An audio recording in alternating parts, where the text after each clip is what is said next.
it out. Welcome to Porch Play Chats, sponsored by the American Association for the Child's Right to Play, or more affectionately titled IPA USA.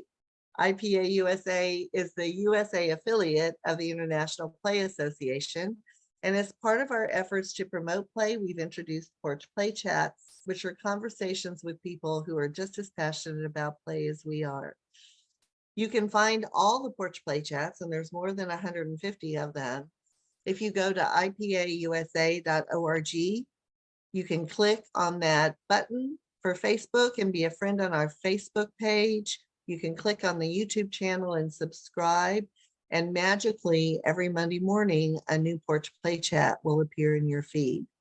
I'm Deb Lawrence, and I'm the president of IPA USA. And with me on the porch today is Tamara Jouval. Tamara, welcome. We're so glad to have you. Tamara began her career in early education by operating a home-based after-school childcare, serving the children in her neighborhood at elementary school. She has this beautiful understanding that children need to connect with nature. And she self-defines her role as a facilitator with the children in her program. And she feels that she's developed her own curriculum by following the needs of children with information gathered and processed over more than 20 years. You do not look that old. And she is a true believer in play and the value of play.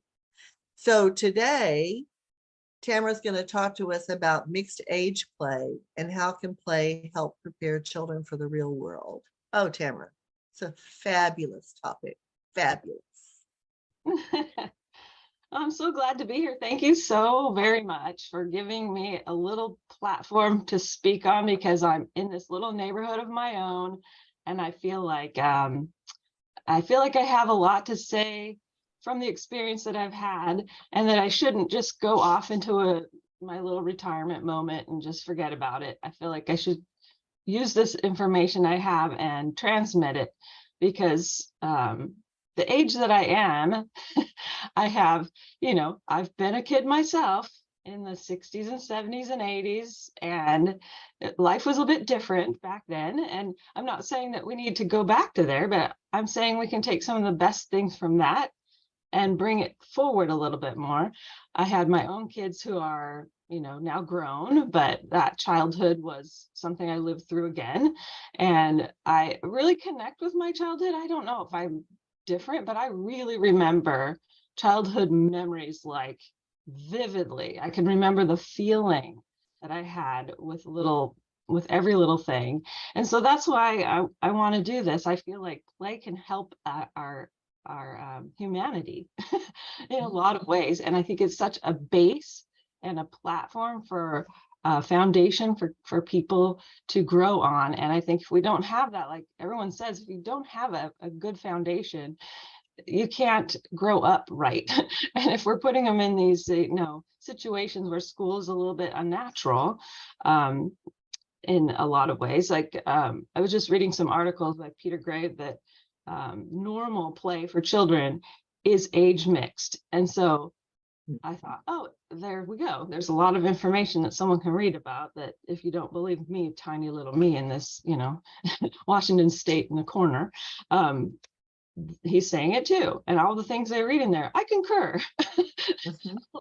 And I think that when we're dealing with mixed age play, there's just so much where the older children get something out of it, the younger children get something out of it, but it's different than siblings. So if you had a family at home and you had two brothers, they fight a bit more than if you had two kids here that were different aged.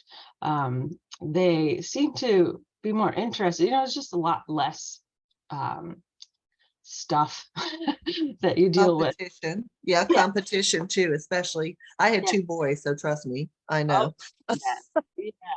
And so you see that kind of dissipate when there's other kids here. Like I like to have time where kids talk to each other.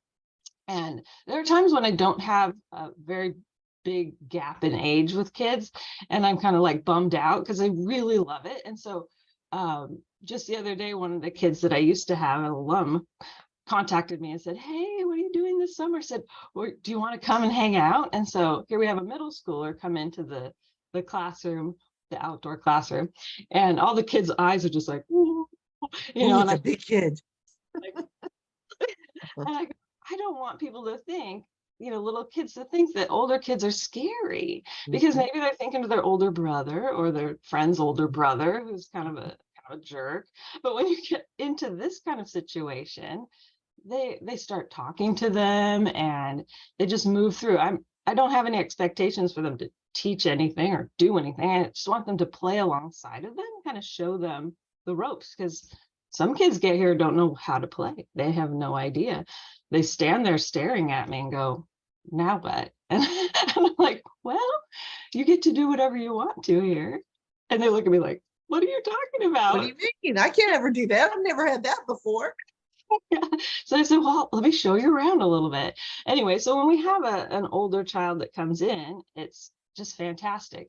But there's also that adoration that the older kid gets. Like, the younger kids look up to them and it feels good. Then all of a sudden, like, I have an example. I've also been working at a private school that I don't know how to describe it, how I describe it. Anyway, they have they mix the kids together during outdoor time or recess time. The recess time is like an hour long plus 2 other 20-minute. So they have like a lot of time, and it's so Nice.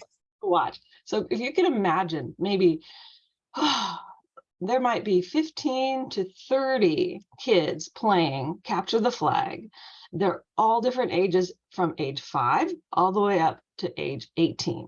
And these kids play together, and it is the most beautiful thing you've ever seen, because the older kids are not jerks. They're not bossy. They don't roll their eyes and go, oh my gosh, these kids.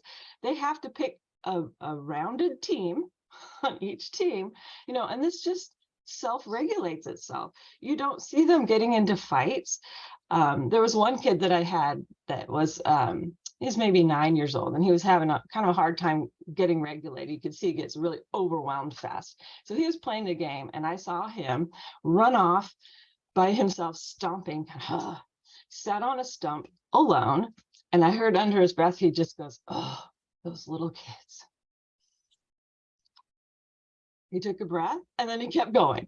And it was, look at that. It was a big moment for me to see him figure that out. And he knew that he had to control himself because they're little kids. So it really helps, I think, to even the playing field, so to speak. Another thing that I like to do when we have conversations, I think when I have conversations as an adult, I enjoy a good cup of coffee. And there's something about the coffee that is not just the coffee, it's the mug, it's the holding mug, it's Yeah. and communing with someone.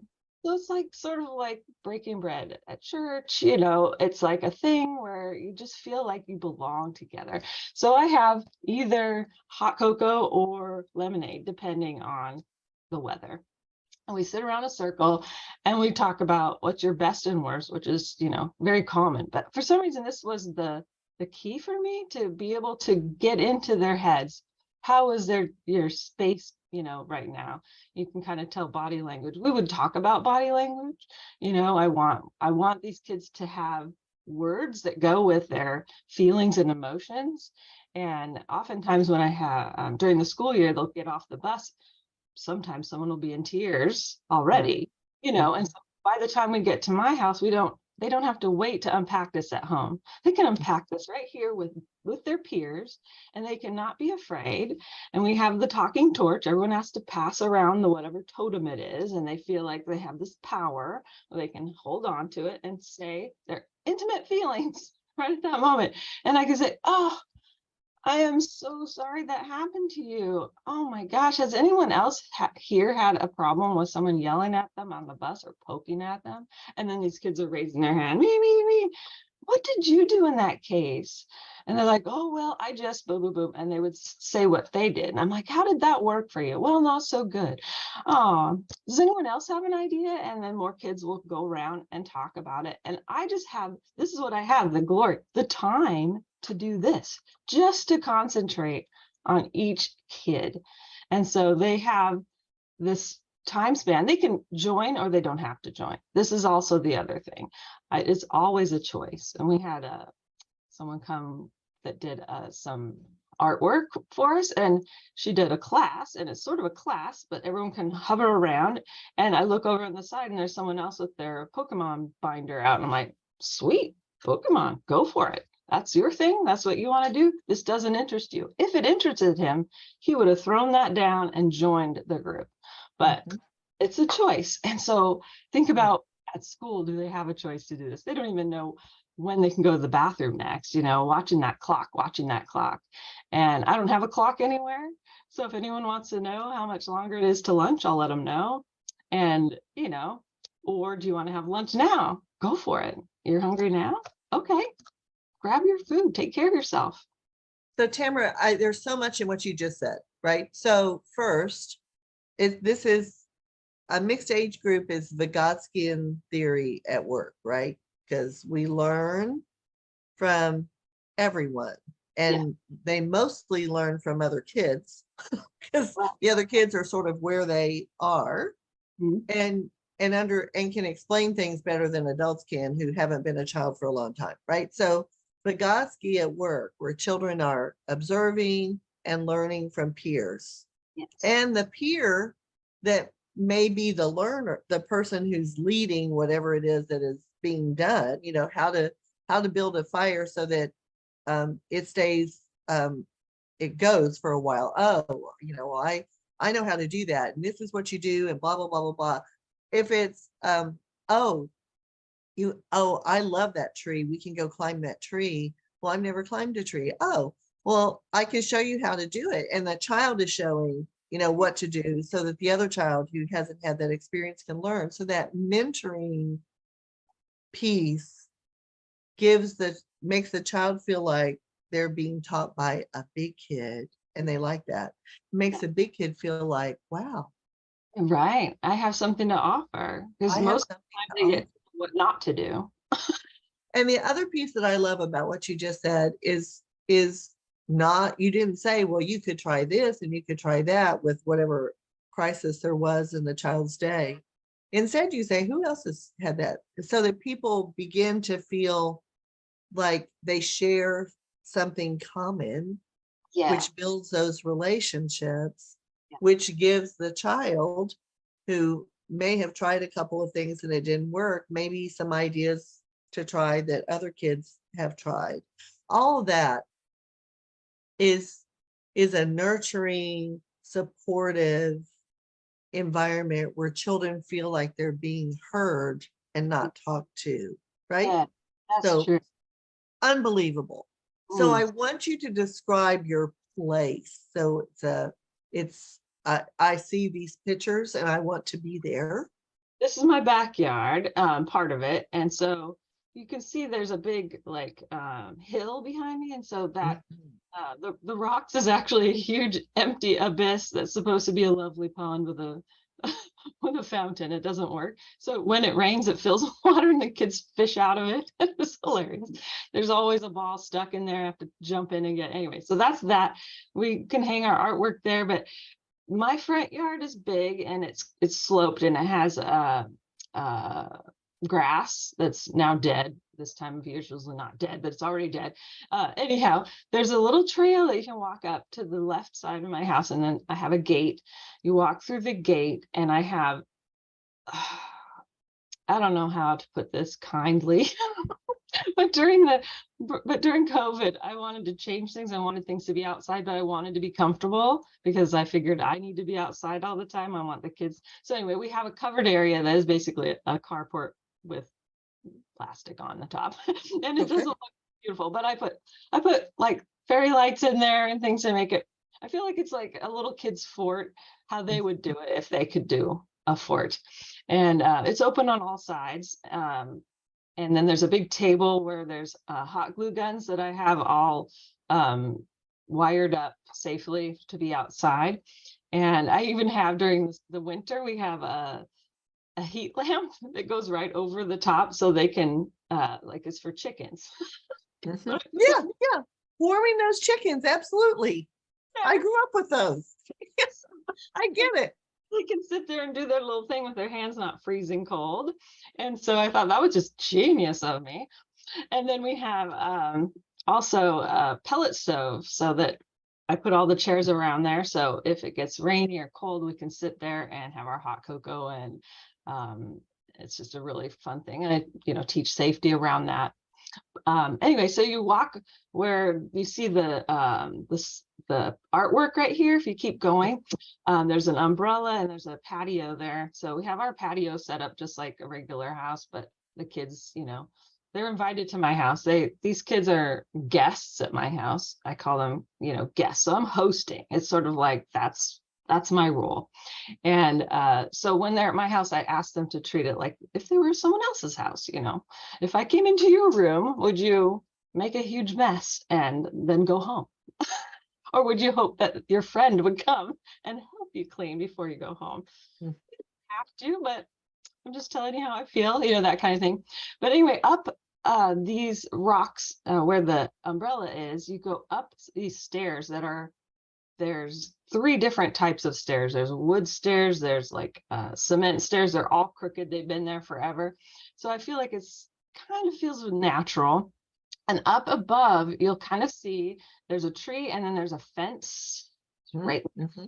So that's not a very wide, deep kind of area, but I can see the kids up there, but they can't really feel like my head is there staring at them. So there's a distance where they go, I'm on my own. Mm-hmm. You're not really. I can hear when you're up to trouble. I can hear this. So just keep that in mind.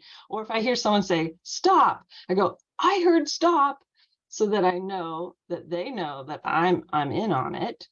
And then there's to the other side, sorry, this side, up again, there's trees that, I think there's only like 5 fir trees up there, but it looks like a jungle. It looks like a jungle. It looks amazing. And it's just that little piece of urban, forest sort of. There are native plants there and trees and stuff. So I feel like it's really great. But I have 3 swings on an apple tree. And I started out with one little hammock swing, and then I have another. So 3 different types of, and I couldn't get them separated very well, but I'm like, I'm putting them up there anyway. 3 swings. They have to figure it out. This is going to be another thing I have to figure out. You can't just swing, willy-nilly. You have to organize yourself. And, it's a contentious spot, but it's always worth it. I've always said, this is one of my funny little things, that when there is conflict, that is the juiciest learning. So people always avoid that. Like when we have recess time, people are always trying to like solve the problems for everyone, get it to be calm or whatever. But because I have such a small group, I go, oh, good, here we go. This is the good stuff. And if they can't solve it on their own, we have a table that we come to and we sit down, and no one ever complains to come to this table. I'll go, hey, you guys, I think it's time for us to have a meeting. Come on down. Boom, boom, boom. They come down the stairs. One of them's like, I didn't do anything. I didn't do anything, that kind of thing. So well, let's hold on for a second. I want to hear from both of you. And so don't worry, you're going to get to talk, but let's not interrupt the other person. And I know this is something that a lot of people do, but not everyone knows how to do this. It's genius, because they sit there and, well, this is what happened. They say all their details. I go, okay, thank you for giving me that perspective. The other person said, well, I didn't do that because this is what, and then they say why they didn't. I said, oh, does that change things a little bit? Now that you know why that happened? And they go, well, yeah, I don't know. What can we do to move forward from this spot? Because it looks like you guys might be ready to go have fun again, but are you? Is there anything else you want to say? That kind of thing. And then they go, no, I'm good. And boom, off they go. And off they go.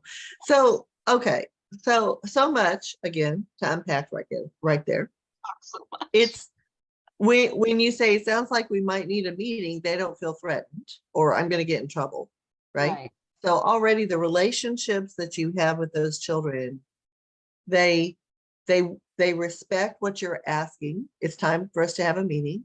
I love that you love conflict, because if we're always solving the problem for them and the conflict for them, how are they ever going to learn to solve it on their own? So the structure that you have put around this to this element of what happens with children, they're all, someone's going to take someone's toy, someone's going to be upset about it, right?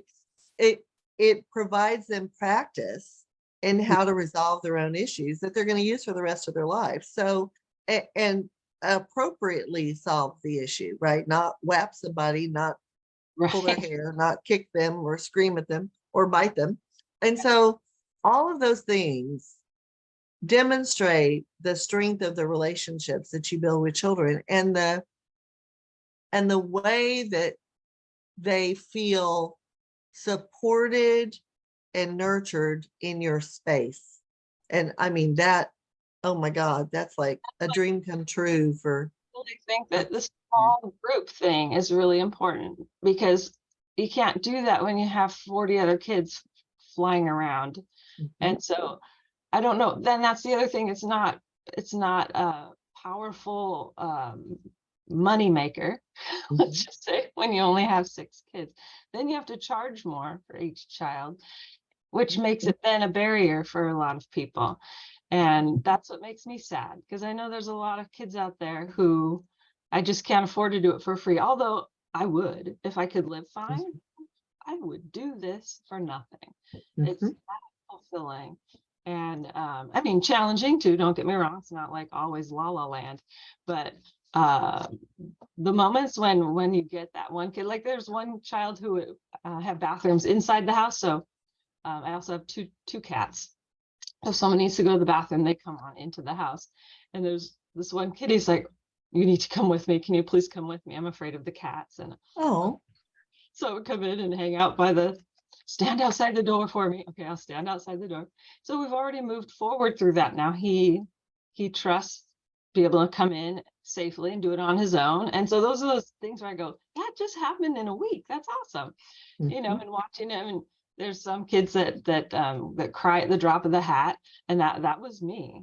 That was me. So when we're talking also, we need to respect the differences with people. And when we have mixed age groups, this is what happens. It magically dilutes everybody to one level, because now you can't go, wait a minute, they're in my grade, I'm supposed to be competing with my reading with them, or big competition. So it removes that, because then you kind of go, well, so-and-so has this talent. I don't have that talent, but it's so cool that they can draw. I wish I could, but I have another talent. And I try to foster this in the kids of what they are naturally good at. Wow, look at that. You can really throw a ball. I wish I could do that. I'm not really good at that, but I'm good at other things. And that's what I say.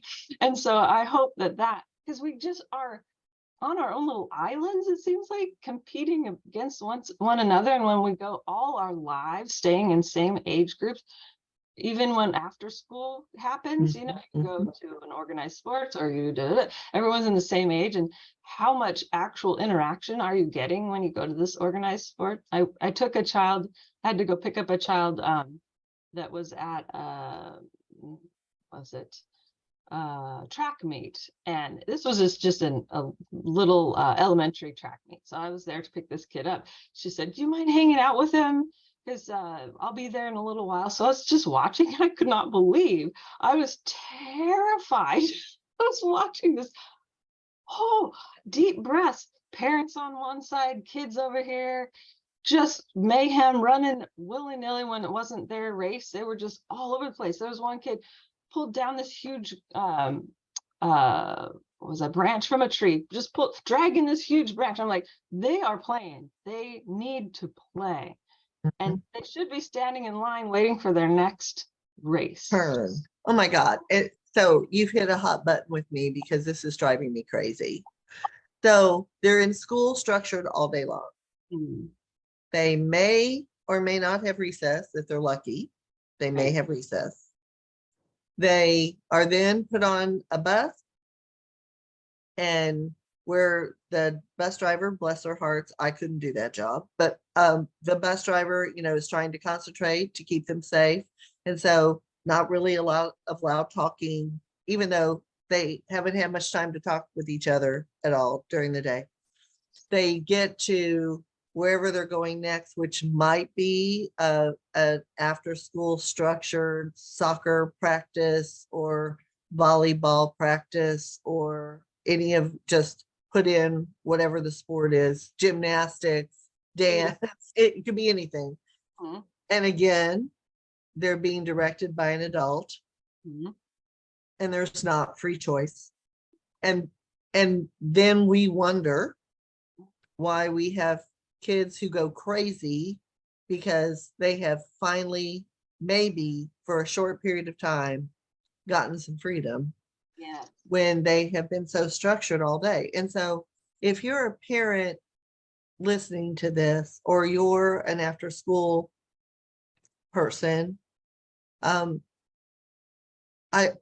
it's not that your kids can't be in extracurricular things, but you really only should have one, right? Don't do dance on Monday and Wednesday and soccer on Tuesdays and Thursdays. They need time to play Yeah. without any adult interfering or directing them, I think because they have all this energy that they need to get out. And if they have to wait their turn to kick the soccer ball, or they have to wait their turn to be up to bat, or they have to wait their turn so that the teacher can show them the next dance step. And I'm not criticizing any of those things. I'm just saying that kids need space to do what Tamara provides for them. Choice, Yeah.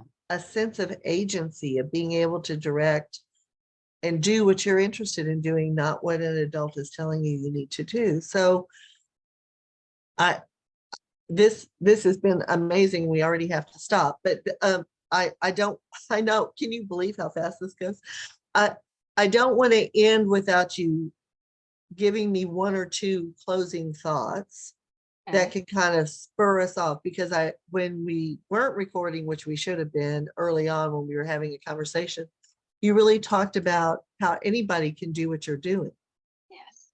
I feel like we shouldn't just wait for this to be taught somewhere or provided in a big group. I just feel like small groups are really nice, and neighborhoods are really nice. Like I had been explaining to you, since I'm older, I've had a lot of experience as a child running around the neighborhood. No one wanted kids in the house, but there was usually that one house that you would hang out with. The parents were cool, and they kind of liked kids, and they didn't care about the mess, or they didn't care about that stuff, but they were around. But they weren't telling you what to do. Why can't we do that in every neighborhood somehow? Give everybody permission to say, hey, why don't you, have the neighborhood kids over for a while? I would love it if we didn't feel worried about being sued about everything. I fixed that myself by becoming a camp, and I used to be a child care provider, which now that I'm a camp, there's a little bit different. There's not so many eyes on me. No one comes and tours my place all the time to tell me to put up a baby gate for 5-year-old kids. So I get to kind of do that. That's in my state. I know everyone's state is different, but that's my little piece of heaven in this corner. We don't need to have woods like my house.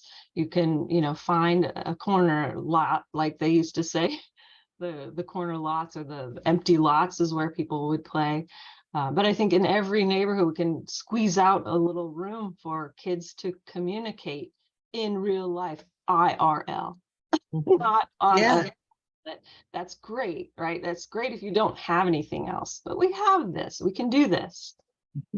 Well, it's really interesting. So we live in a townhome community. We moved from the big, huge, house, because all of the children are independent and off on their own. And one of the things that is in the townhouse home community is, 2 playgrounds that are wonderful for kids. But I put sidewalk chalk just in a little clear plastic container out by the sidewalk, Mhm. so that kids can, in the neighborhood, because there's lots of kids in the neighborhood, can come and do sidewalk chalk, and I always, when they do, then I put a little note that says, thanks for making my sidewalk beautiful.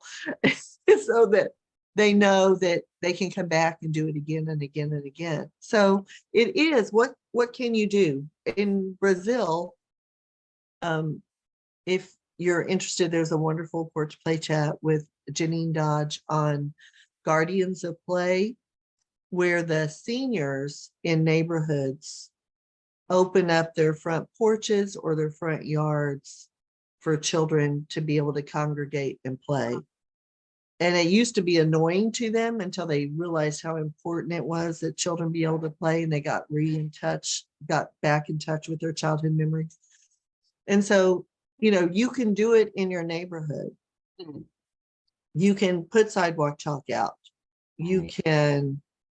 can put buckets of water and a little mud kitchen on your front lawn. You can do those things. A friend that has an art studio. It's just out of her house, but on her front porch are little animals and little things, and she just puts them in a little bucket, and kids come up to her front porch and just move things around. She goes out every day, and they're like different places. So yes, we can be playful. We can encourage that, and not be afraid of our neighbors. Yeah, yeah. Oh, Tamara, this has been amazing. Don't go anywhere while I close this out. So to learn more about Porch Play Chats, please visit our website at ipausa.org.